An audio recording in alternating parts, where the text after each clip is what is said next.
মানুষ বলে সময় সব ক্ষত সারিয়ে দেয়, কিন্তু 15টা বছর পার করার পর আজ যখন আয়নার সামনে দাঁড়াই, আমি কোনো ক্ষত দেখি না।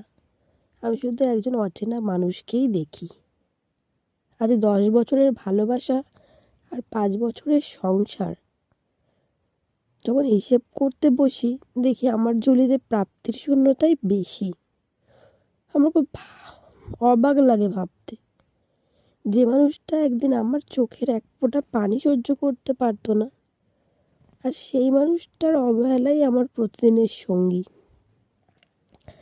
মাঝে মাঝে মনে হয় আমি শুধু তার একটা দায়িত্ব।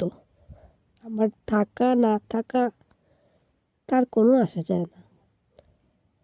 দিন শেষে মানুষটা ঘরে ফেরে ঠিকই, কিন্তু সে থাকে তার ফোন, নেশা আর বন্ধুদের নিয়ে।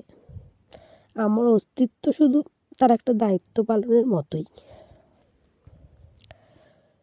আমি কি খুব বেশি কিছু চেয়েছিলাম?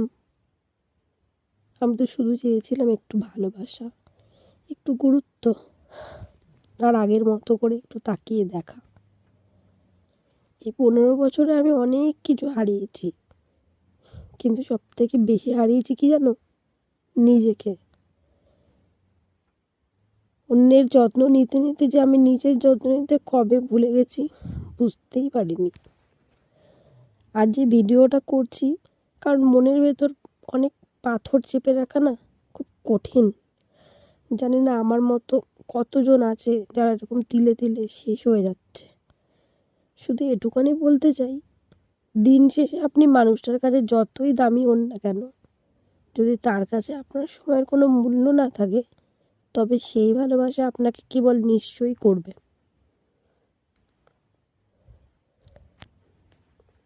জীবন থেকে 15টা বছর একটা মানুষের জন্য দিয়ে দেওয়া যে খুব ছোট কথা নয়। 10 বছরের ভালোবাসা আর 5 বছরের সংসার। কিন্তু সব শেষে আজ আমি কোথায় দাঁড়িয়ে?